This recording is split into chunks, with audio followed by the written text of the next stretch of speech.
Shalom Om dan Tante. Sebelum kita mulai ibadah, mari kita berdoa. Tuhan Yesus, terima kasih atas berkat-Mu hari ini. Sebentar kami mau menyembah. Tuhan berkati yang memimpin acara ibadah hari ini. Urapi kami dengan roh-Mu dan urapi kami juga dengan firman-Mu. Berkati ya Tuhan, di dalam nama Tuhan Yesus kami berdoa. Amin. Amin. Haleluya. Puji nama Tuhan, saudara. Shalom. Saya percaya semua merindukan hadirat Tuhan tempat ini. Amin. Yuk sama-sama kita bagi berdiri, berfellowship terlebih dahulu. Berikan salam kiri kanan, katakan Tuhan Yesus baik, saudara. Tuhan Yesus baik bagi setiap kita. Haleluya, haleluya. Kita percaya kasih Tuhan akan terus melingkupi setiap kita tempat ini. Boleh tepuk tangan sama-sama yuk. Kita percaya bersuka cita, hati yang gembira, obat yang maju. Amin. Yuk sama-sama katakan pujian lagu lama kita recycle, saudara.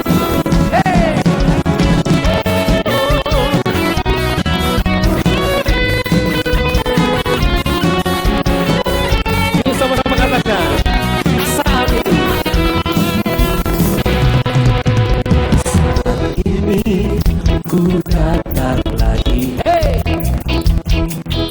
kepadamu Tuhan, jujur dan hidupku. Amin.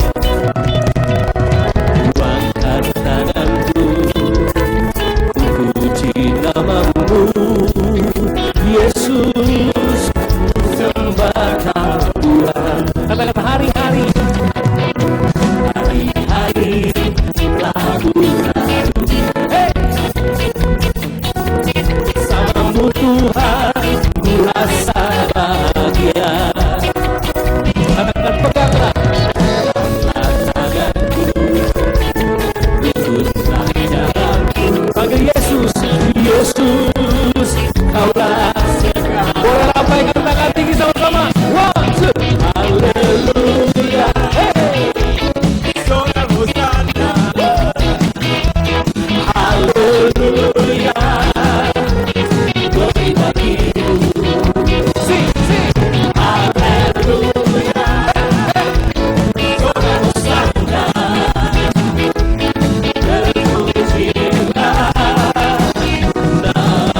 Tepuk tangan sama-sama ya. Yang percaya boleh katakan haleluya. Yang boleh katakan amin. Saya bisa sama-sama yuk. Saat ini Ku datang lagi, bersamamu Tuhan, jujur dan hidupku. katakan yuk. Luangkan tanganku, ku puji namamu, Yesus, ku sembah Kamu. Katakan hari-hari, hari-hari, lagu-lagu, bersukacita dalam Tuhan.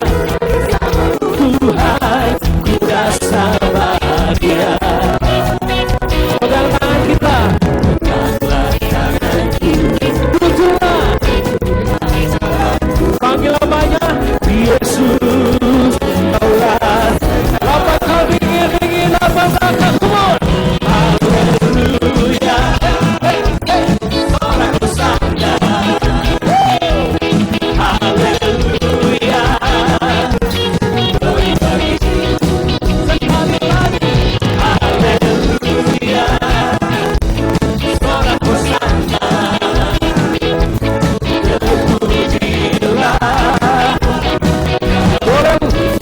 tangan buat Tuhan Yesus, katakan amin.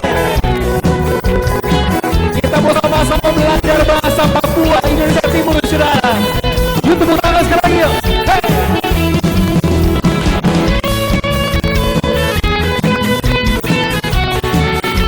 Kita percaya hadirat Tuhan turun dan sukacita mengalir, saudara. Sama-sama katakan yuk. Sing. Satu kau bilang Yesus sayangku, Yesus cintaku, Yesus sayangku. Satu kau bilang Yesus sayangku, Yesus cintaku, Yesus sayangku. Satu kau Yesus katakan Yesus. Satu kau bilang Yesus sayangku, Yesus cintaku, Yesus sayangku. Oh saudara, masih ada belum yang memahami ya. Cuman belum semuanya juga. Nah Bapak Ibu Saudara, Yesus sayangku artinya dia Tuhan itu sayang Anda. Karena bahasa Papua kalau Anda itu lako, tapi kalau saya itu sa, disingkat ya. Amin. Siap sama-sama? Siapa yang mau memuji Tuhan lebih lagi saudara? Yuk sama-sama katakan kata-kata dari Indonesia Timur ini saudara. Yuk. Say 1, 2, satu mama. Yesus, Yesus sayangku, Yesus, Yesus sayangku, Yesus, Yesus sayangku. Satu mama, Yesus, Yesus sayangku, Yesus, Yesus sayangku. Hey, sekali lagi. Satu mama, bilang Yesus sayangku, hey, Yesus sayangku, hey, hey, Yesus sayangku. Satu mama, boleh sama-sama yuk, angkat tinggi-tinggi. 1, 2, satu mama, bilang Yesus sayangku, hey, Yesus sayangku, Yesus sayangku. Satu mama, bilang Yesus sayangku. Sekali lagi, belum sudah angkat tinggi. Satu mama, bilang Yesus sayangku, Yesus sayangku, hey. Satu mama, bilang Yesus sayangku. Haleluya. Say haleluya. Sorak katakan haleluya. Katakan tinggi-tinggi yuk. Haleluya. Hey, hey. Amin. Terpujilah. Mari bersyukur sekali lagi. Lebih kencang lagi. Come on. Angkat tinggi. Haleluya. Hey, hey, hey. Haleluya. Lebih lagi. Katakan lebih lagi. Haleluya. Hey, hey. Terpujilah. Terpujilah. Terpujilah. Angkat tinggi. Sama katakan. Terpujilah namamu. Yang percaya boleh katakan haleluya. Yang percaya amin. Sorak-sorai buat Allah kita ya. Siapa yang merasa dicintai Tuhan saudara? Katakan amin. Haleluya. Come on saudara. Kita nyanyikan lagi kemuliaan bagi Allah kita. Sebab kita lebih daripada pemenang. Amin. Hey.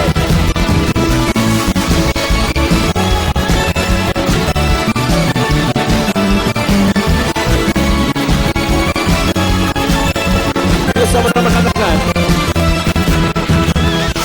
Lebih dari pemenang dalam segala perkara. Iman kita berkata, Bisa dikalahkan oleh kuasa angkat tinggi. jika Allah di hati. Siapa Amin. Sekali lagi katakan. lebih dari pemenang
Tepuk tangan buat Tuhan Yesus. Katakan,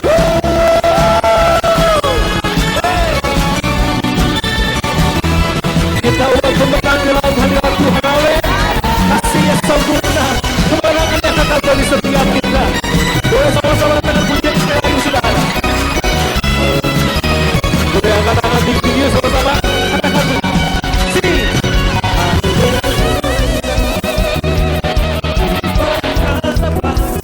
Lebih keras lagi. Lebih kencang lagi, come on.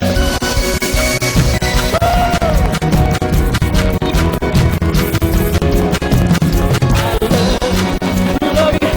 Boleh sama-sama jatuh. Sing. Haleluya.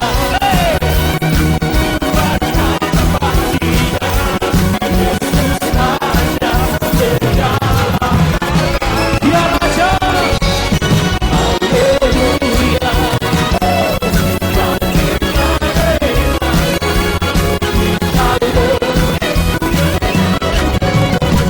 Katakan kita lebih. Kita lebih. Boleh tunjuk kiri kanan kita sama-sama katakan Anda lebih.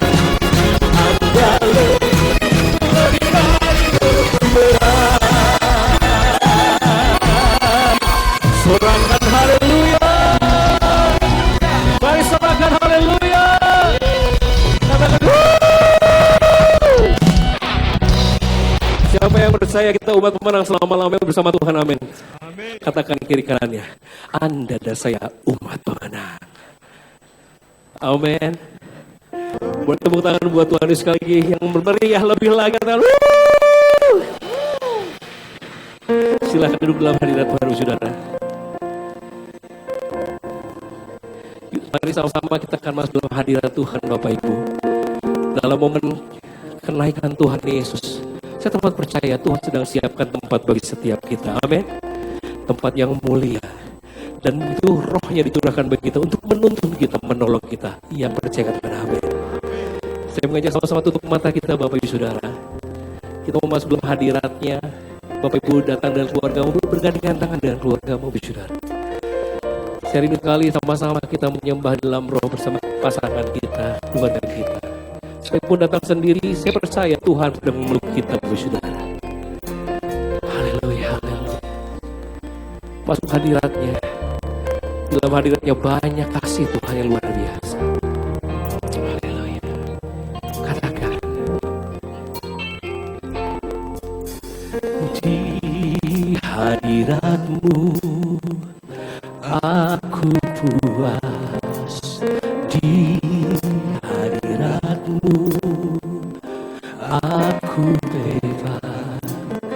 Di hadiratmu ada terang kehidupanku, pernyataan kuasa kekuatanmu.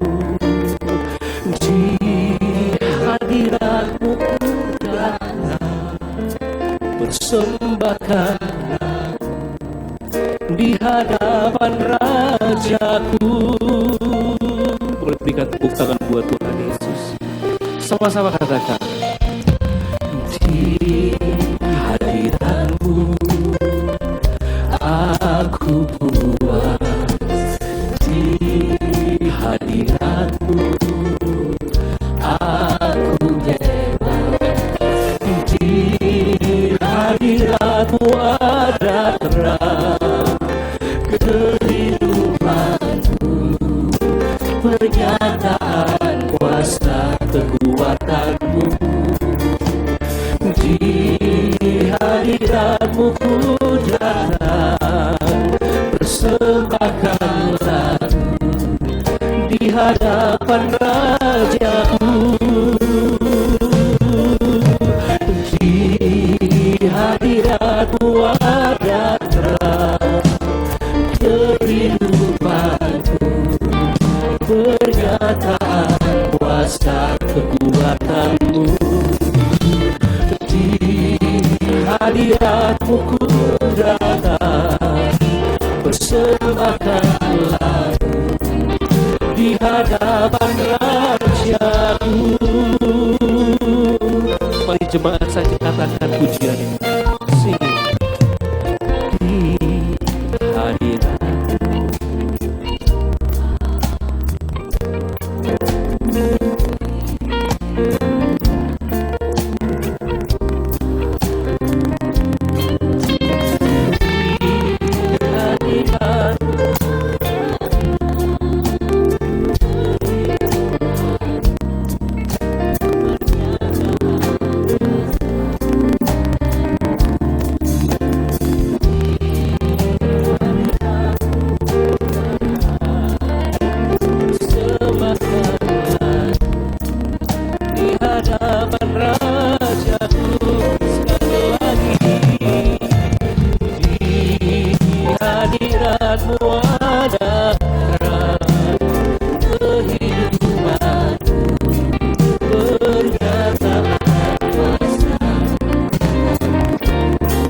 Di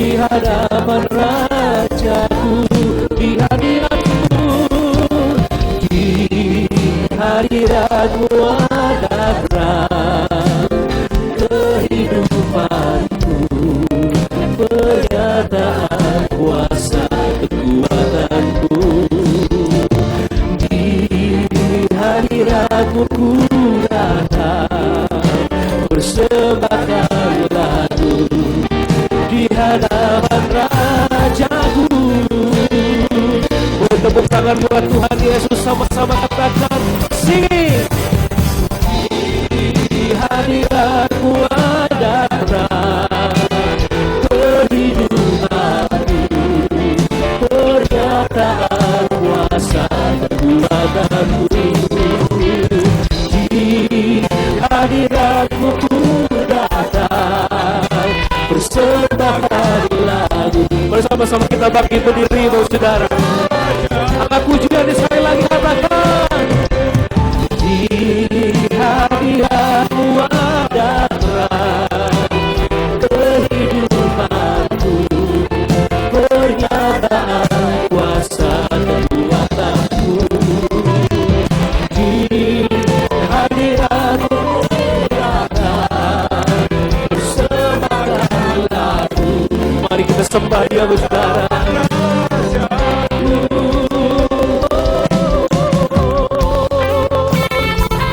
Biarlah kasih Tuhan mengalir di tempat ini,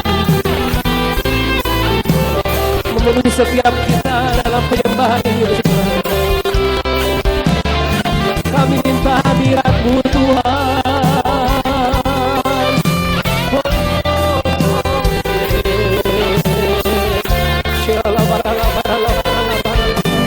Mari kita bersembah Dia, sembah Dia, saudara. Karena dalam hadiratnya ada kuasa, ada kasih yang berkemenangan.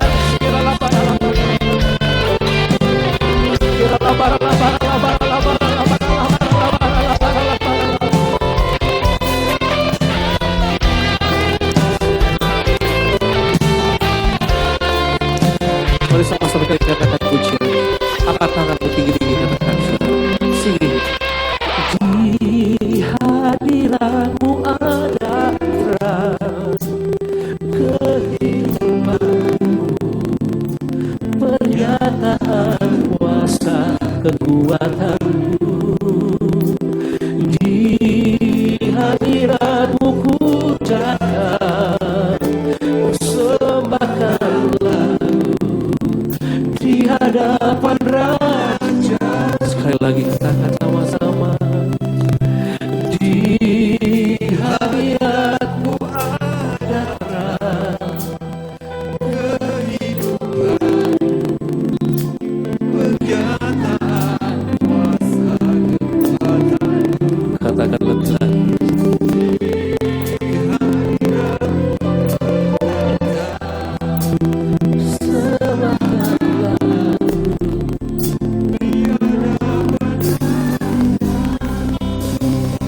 Sebab Engkau mulia dan layak dipuji, yang dulu kita dalam hadiratnya kita sedang memandang Tuhan,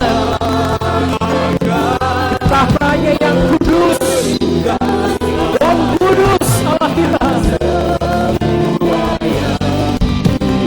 Angkat tanganmu katakan, sebab Engkau mulia dan layak dipuji, biar dulu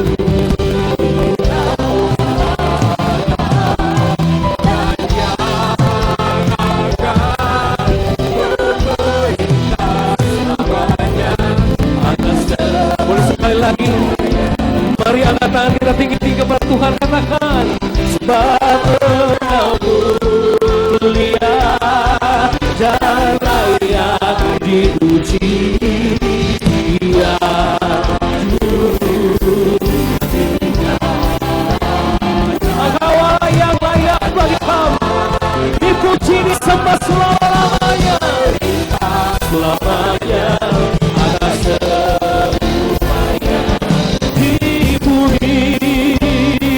Mari sama-sama katakan dengan imam percaya sekali lagi, sebab Engkau mulia dan layak dipuji, biar dulu kita dan yang akan memerintah selamanya atas kerajaanmu datanglah di tempat ini. Katakan say, kerajaanmu datanglah. Mengalir lagu seperti Yesus. Kerajaanmu datang, kerajaanmu datanglah, kehendakmu jadi. Amin. Katakanlah, muliakanlah Dia sama-sama. Muliakanlah Raja, segala raja, berkuasa di udara, di Tuhan.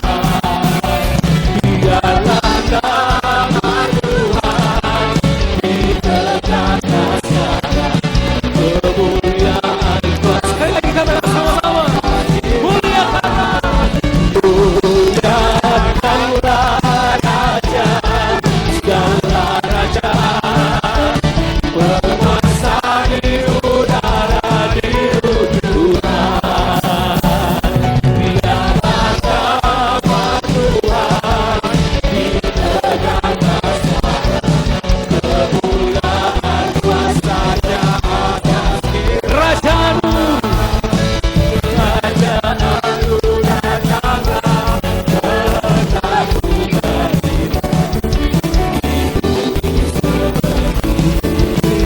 Kerajaanmu, kerajaanmu datanglah, kehendakmu jadi. Di bumi seperti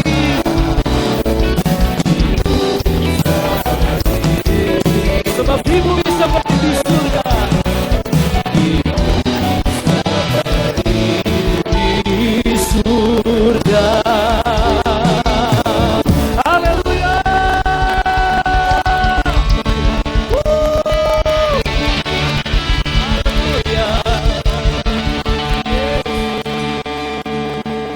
Tuhan, bantu kami untuk kami bisa dengar kebenaran-Mu, agar bukan cuma kami sekedar mendengarnya, tapi boleh tertanam dan berakar di hati kami. Terima kasih Bapak, kami buka hati kami.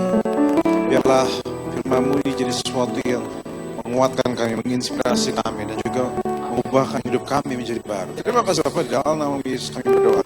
Yang siap dengan firman Tuhan katakan sama-sama, amin, amin. Silakan duduk saudara. Shalom. Selamat datang di GBI Soekarno-Hatta, ibadah kedua.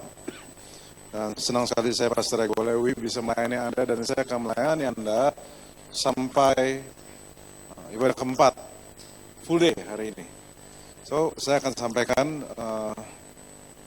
apa yang saya perlu sampaikan hari ini, dan saya harap sambil kita merayakan, baru aja merayakan kenaikan Yesus, dan kita lagi persiapan hati kita untuk pencurahan Roh Kudus. Saya pesannya jadi sesuatu yang punya tempat di hati pikiran kita. Judul bahasa hari ini adalah disiapkan untuk kekekalan. Disiapkan untuk kekekalan. Saya bisa pakai PowerPoint yang sama seperti ibadah yang pertama. Nah, jadi ibadah satu dan kedua saya bicaranya sama, yang 3 ke 4 akan beda. Disiapkan untuk kekekalan. Kisah para Rasul 1 ayat 9-11 mengatakan, sesudah ia mengatakan demikian, terangkatlah ia disaksikan oleh mereka, dan Allah menutup dari pandang mereka. Ketika mereka sedang menatap ke langit, waktu ia naik itu, tiba-tiba berdirilah 2 orang yang berpakaian putih dekat mereka, dan berkata kepada mereka, hai orang-orang Galilea, mengapakah kamu berdiri menatap langit? Yesus ini yang terangkat ke surga, meninggalkan kamu, akan datang kembali dengan cara yang sama, seperti kamu melihat dia naik ke surga. Amin, saudara. Dia yang sudah mati, bangkit, dan dia naik. Semua orang celebrate Natal, celebrate Good Friday, dan celebrate Paskah. Tapi menurut saya salah satu celebration yang underrated, bukan overrated, underrated adalah kenaikan Yesus ke surga.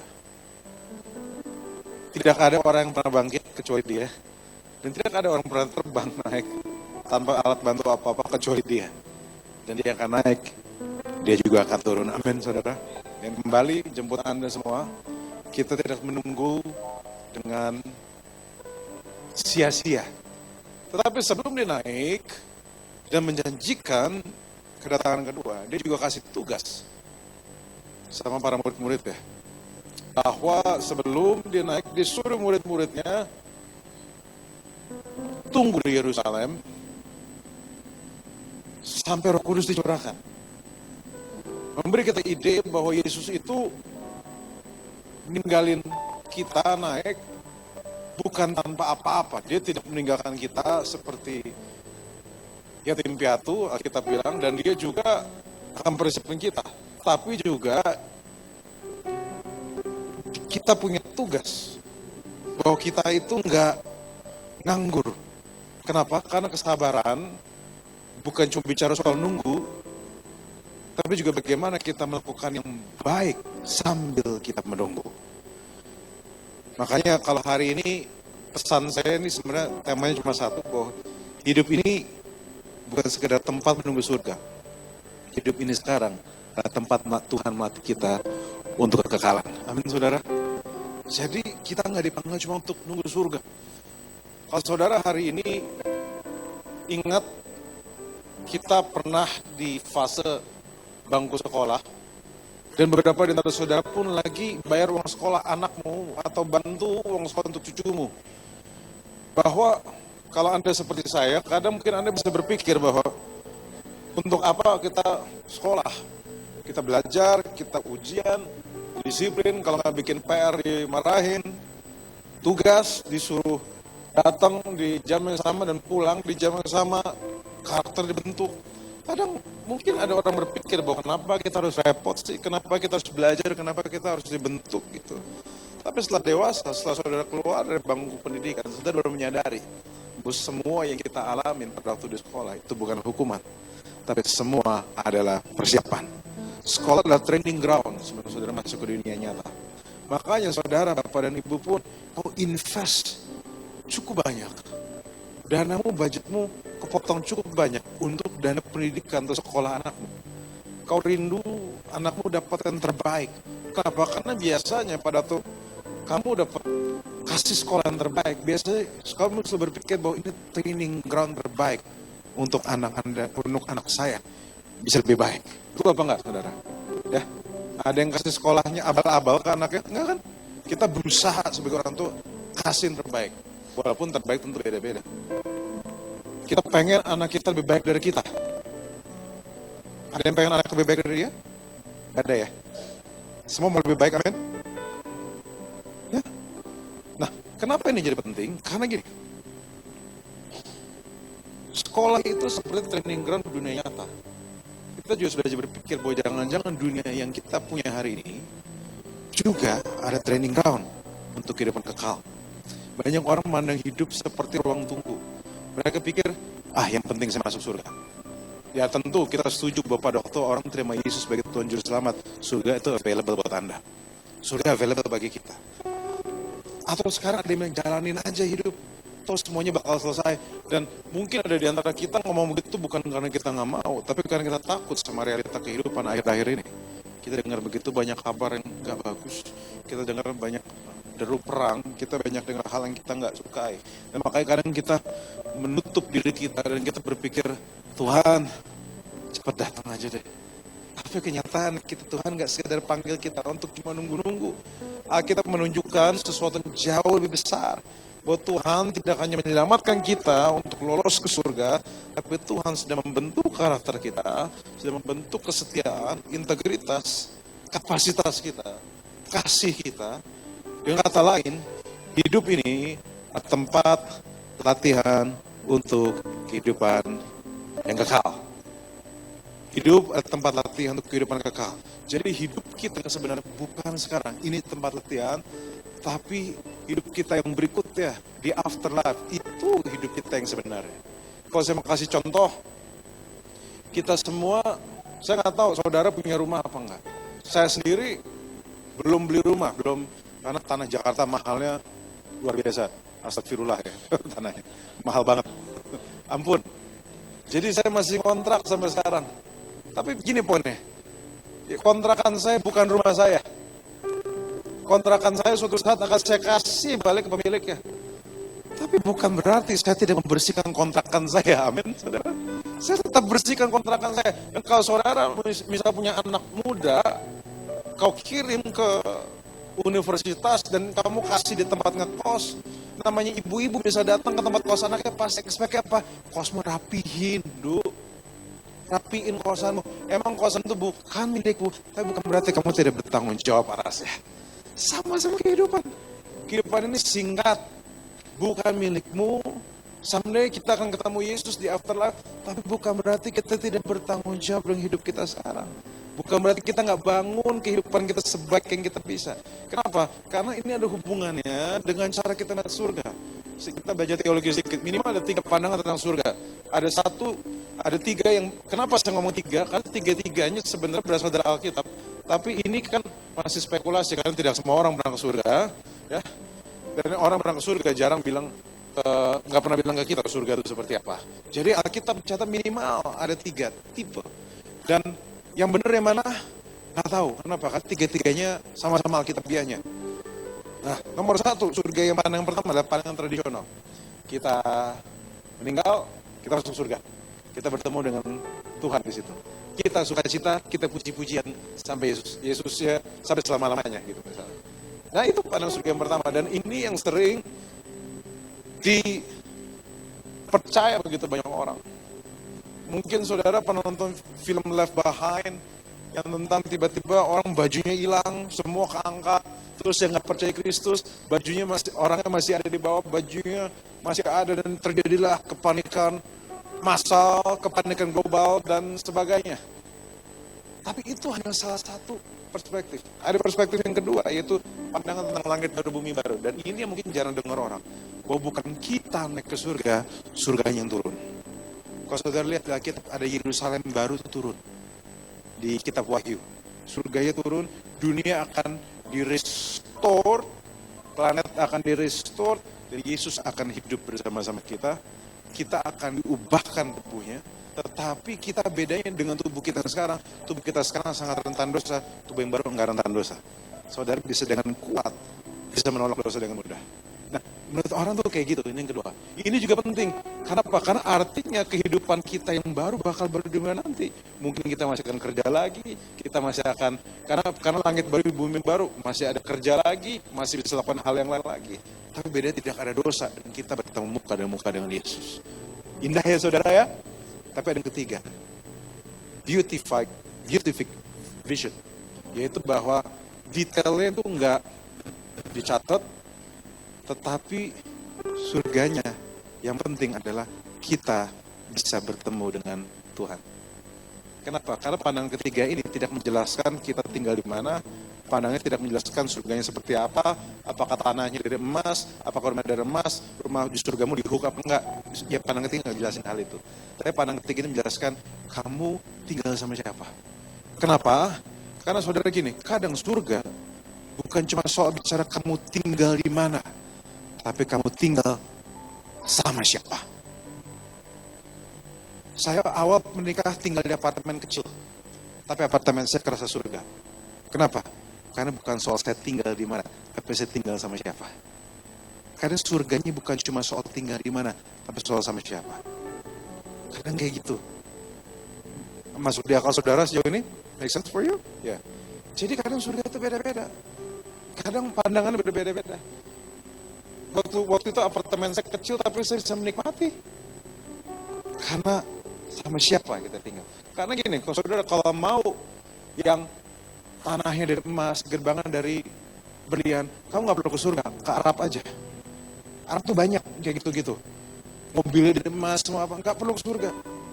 Surga bukan soal barang, kalau pandangan ketiga ini bilang. Surga soal kamu sama siapa, relationship yang paling penting. Makanya orang bilang kekristenan itu tentang relationship. Yang mana yang benar?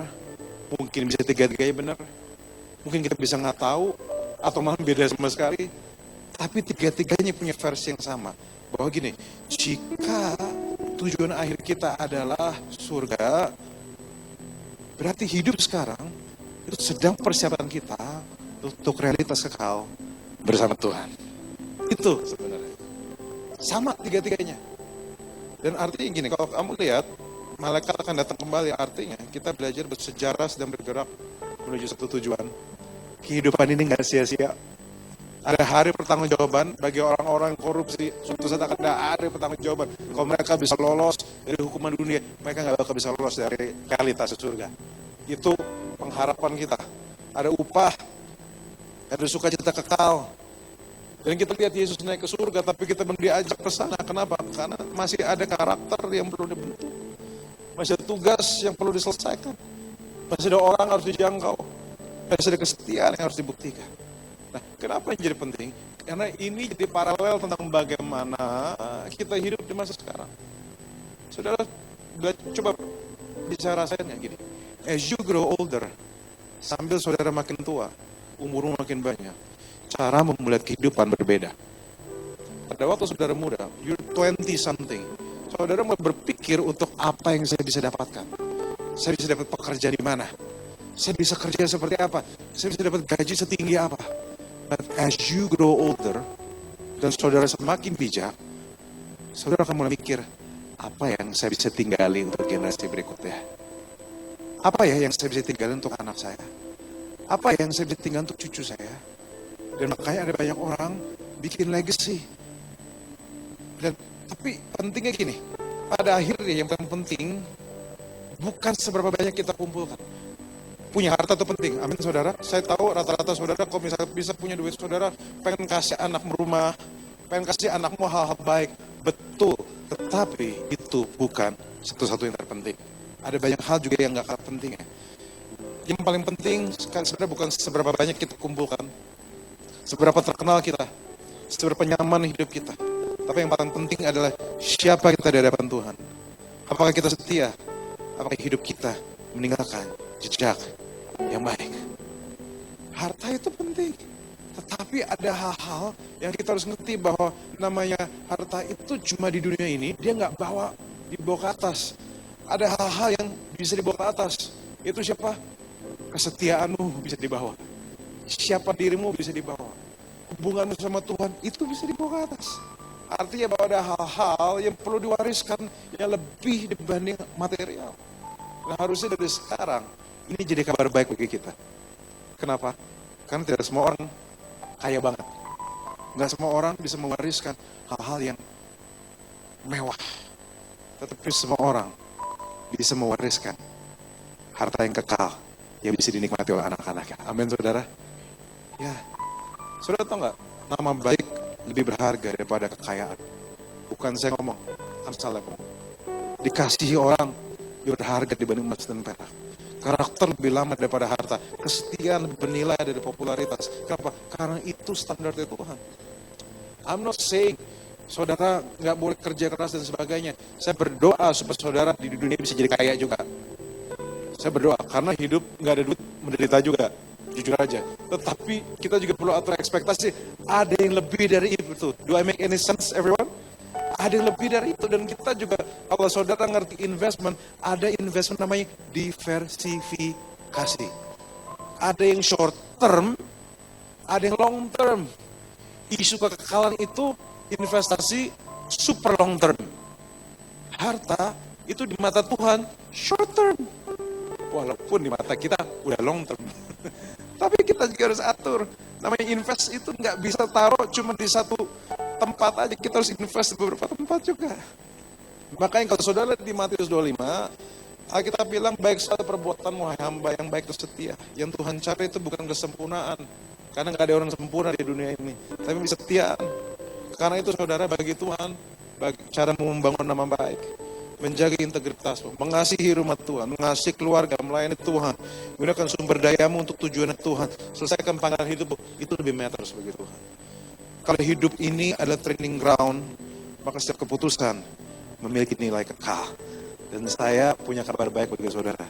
Hari ini setiap tekananmu, setiap proses, setiap luka, setiap pahitan, setiap beban hidupmu, itu cara Tuhan melatih kita. Itu bagian dari kurikulum surga. Dan makanya saya cuma share ada 5 step simple aja yang kebetulan saya cukup hidupin dan ini membantu saya dan I want to share it to you. Oh, telat ya udah deh. Nomor 1, hiduplah dengan perspektif kekekalan. Hidup itu butuh perspektif. Perspektifnya bukan cuma perspektif yang kita punya, tapi kekekalan.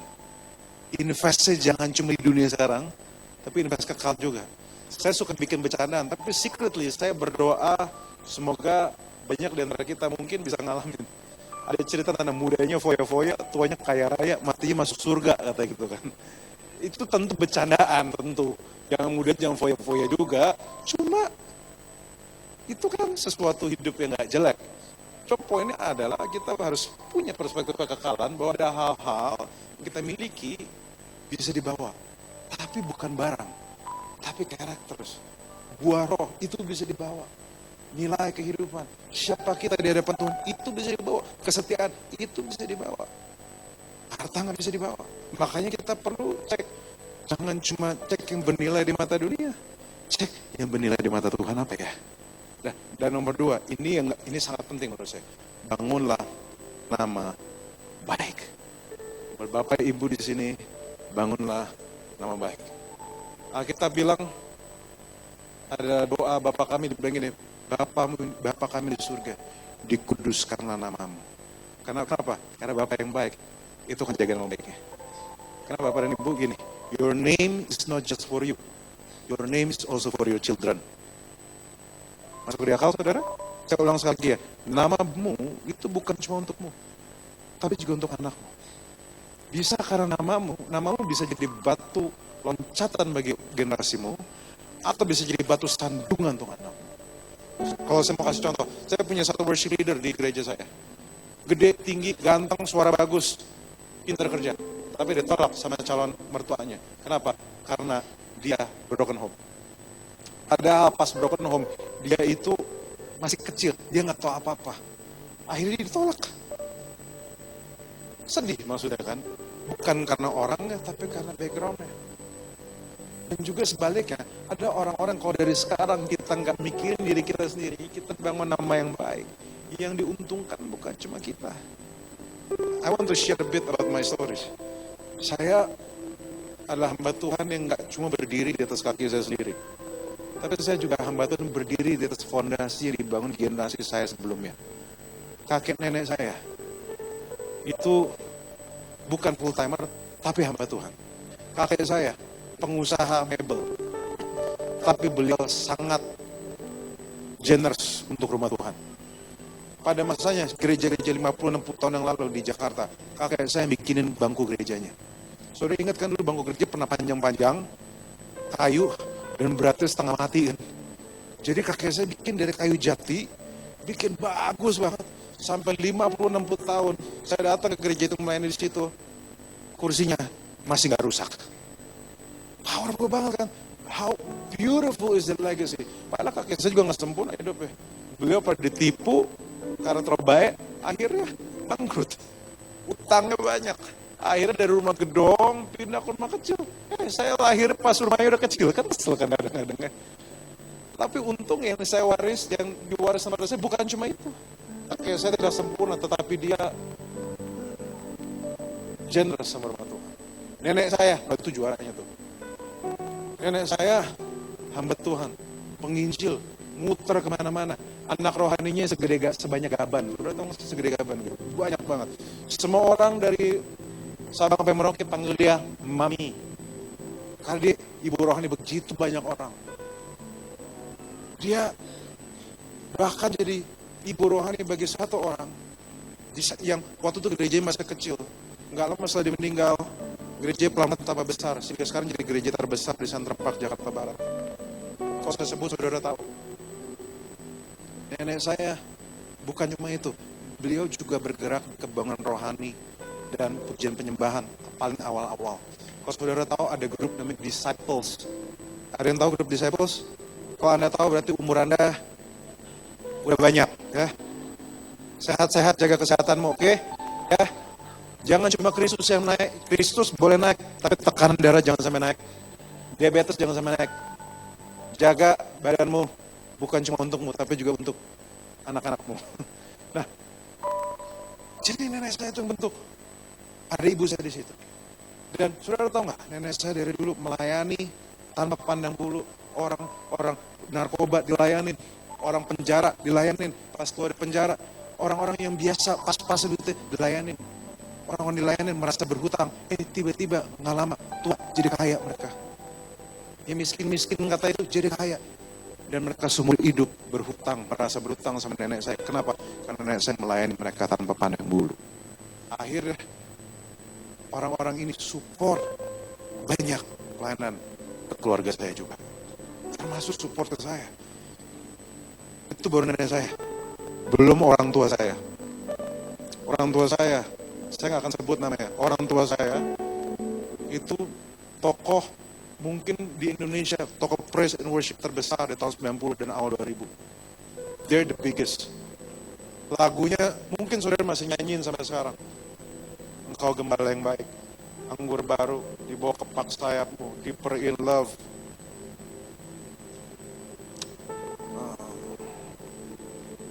Terlalu banyak saya lupa, ya gitulah. Bapakku datang padamu di hadapan hadiratmu. Mereka tidak pandang bulu, mereka layani Tuhan sebaik mungkin. Walaupun kadang dunia tidak berpihak sama mereka. Keluarga saya juga korban politik gereja, saudara. Bikin saya pahit sama gereja 1 dekade. Tapi akhirnya saya pulih. Tuhan panggil saya juga jadi hamba Tuhan. Gak banyak orang tuh tahu siapa orang tua saya. Pada waktu mereka tahu orang tua saya, oh lu anaknya si ini, baru tahu mereka. Kenapa? Karena saya nggak sebut nama mereka sama sekali. Karena Tuhan panggil saya. Jadi itu bukti bahwa Tuhan panggil saya. Tapi poinnya bukan di situ. Poinnya adalah ada sebuah kuasa yang besar. Pada waktu satu keluarga berhenti hanya mikirin diri mereka sendiri dan mulai membangun untuk generasi berikutnya. Make sense ya saudara ya? Saya rasa ini pelajaran yang penting. Bahwa ada sebuah kuasa yang besar. Saat Anda dewasa rohani. Dewasa rohani itu bukan cuma soal Anda tua. Dewasa itu berarti Anda berhenti mikirin dirimu sendiri. Itu dewasa. Anda olahraga bukan untuk dirimu, untuk generasi berikutnya. Kalau Anda hari ini olahraga, kalau hari ini pikirin, cucumu gimana? Kamu biar olahraga kenapa? Biar bisa lihat cucu lebih lama, biar bisa lihat anak lebih lama, lihat mereka dipakai Tuhan luar biasa. Dan akhirnya setelah itu terjadi, semua habit mereka, saya tetap ambil. Saya bangun hidup orang. Saya add value. Kenapa? Karena saya tahu saya nggak melakukannya bukan cuma untuk saya, tapi untuk putri saya, generasi berikutnya di bawah saya. Bersama keluargaku melayani Tuhan dari generasi sampai ke generasi.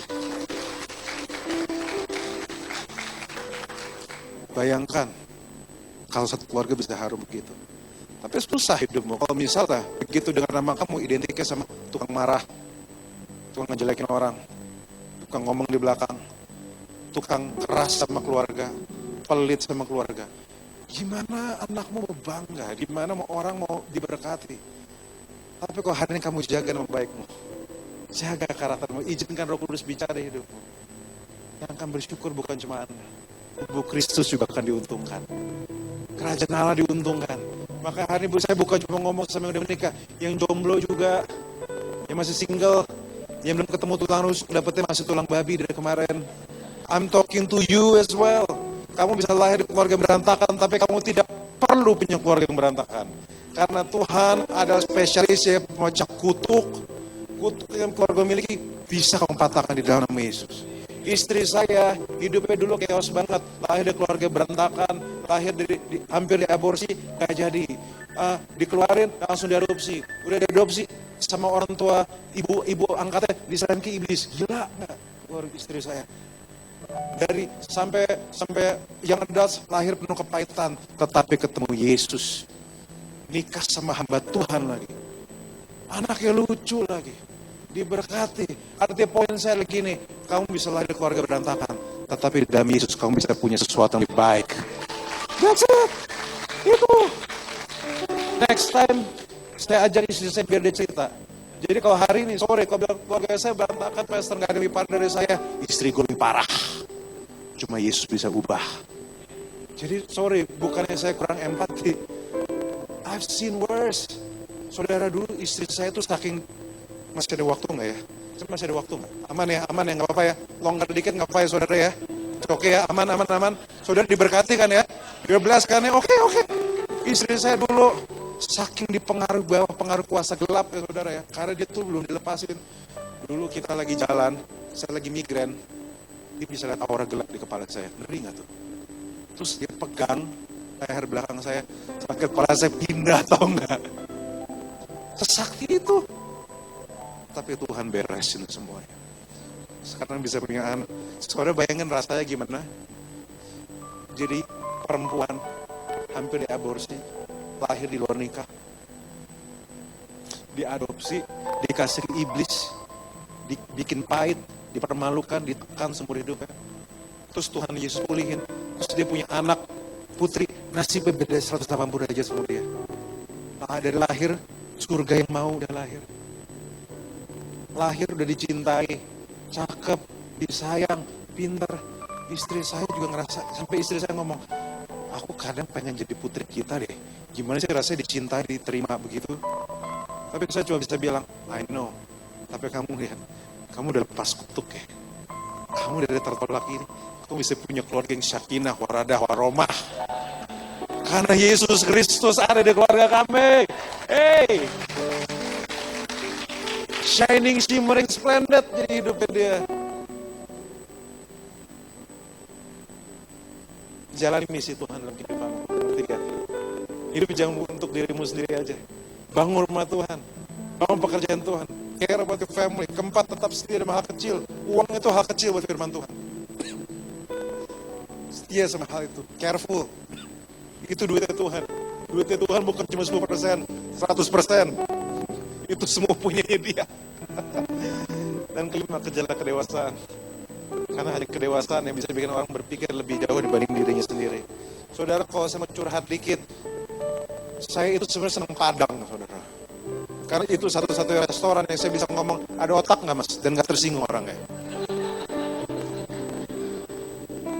Tapi istri saya nggak suka Padang. Suka Padang rumput. Nggak sih, saya bicara. Cuma seleranya beda aja sama saya. Dan saya, sebagai suami yang baik, yang ngalah mau gak mau kan saudara. Sekarang gini, saya makan Padang, dia gak makan. Ya udah, saya ikutan selera dia. siapa yang benar, siapa yang salah? Kalau dalam pernikahan udah gak peduli siapa benar, siapa yang salah. Kalau saya bener, tapi gara-gara itu tidur di sofa buat apa? Nggak ada tuh. Tapi papamu salah, papamu bener. Pakmu nggak ada hubungan, nggak peduli.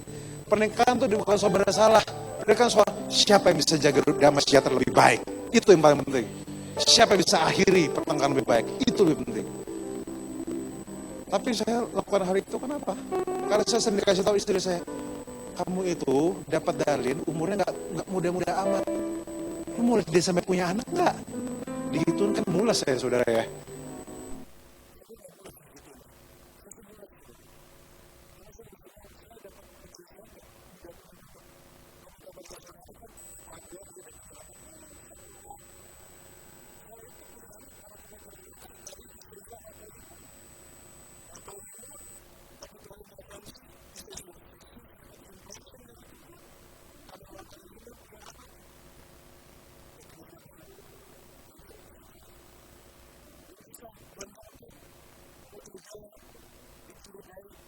Kerusakan kromosom yang serius, Turner syndrome.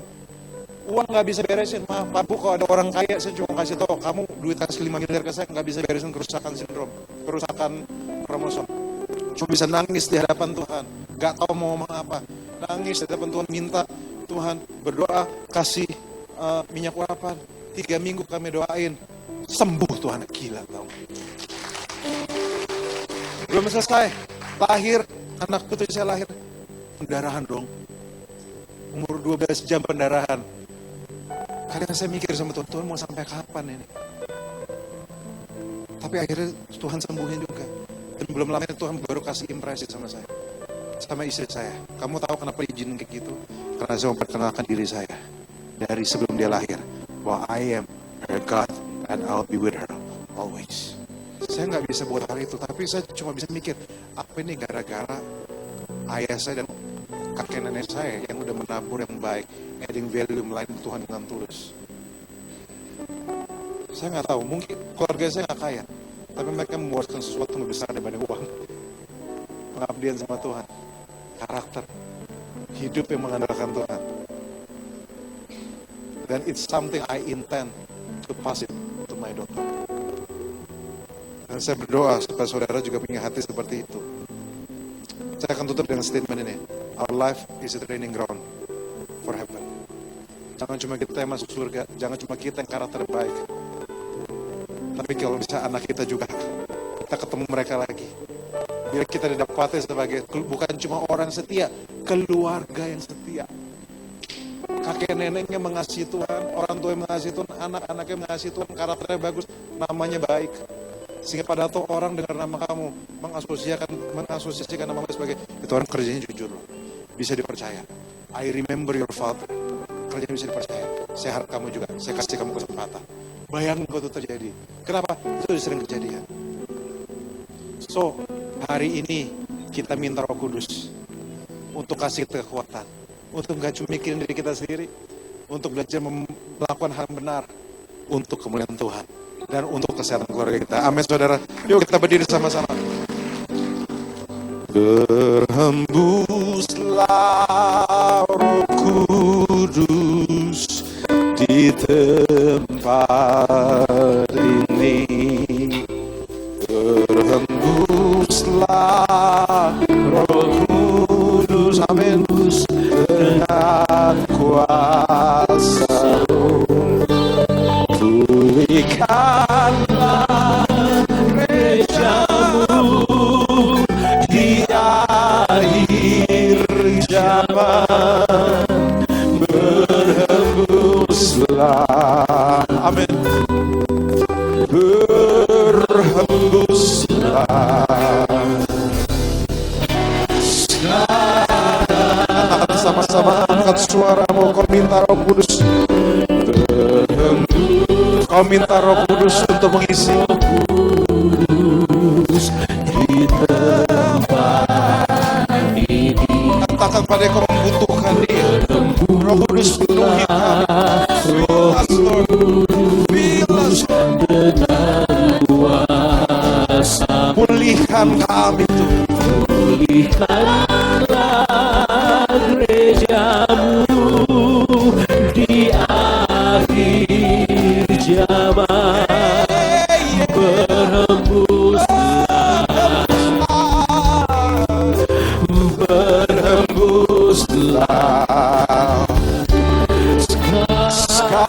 Katakan sama-sama, ucapkan syukur. Kita dia kami dengan niat baru, penuhilah kami dengan hadirat-Mu. Kami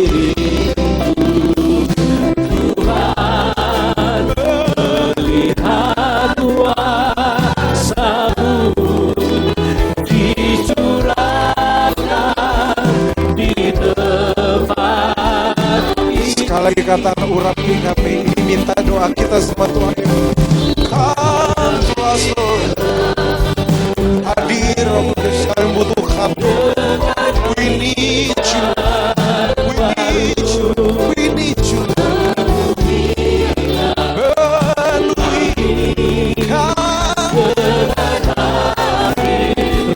Kami rindu Tuhan, we need you. Kami rindu Tuhan, melihat kuasa-Mu Curahkan. dicurahkan di tempat ini. Yuk kita minta sama dia. Let's ask him. Ini membutuhkan Tuhan.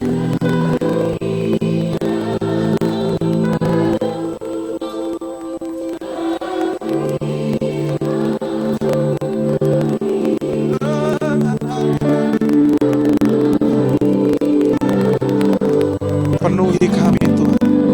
Fill us Lord.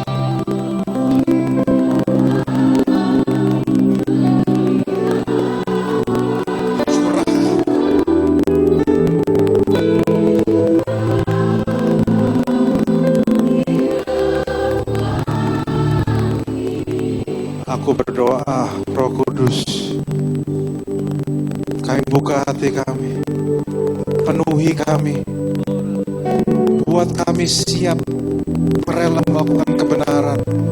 Pengurapan membuat kami menjadi suami yang lebih baik, istri yang lebih baik, keluarga yang lebih baik, mengasihimu lebih, bisa mengajarkan anak-anak kami tentang Engkau. Pengurapan untuk menguatkan buah roh di hidup kami, untuk kami rela masuk dalam prosesmu. Fill us Lord, fill us. Holy Spirit, come in this place.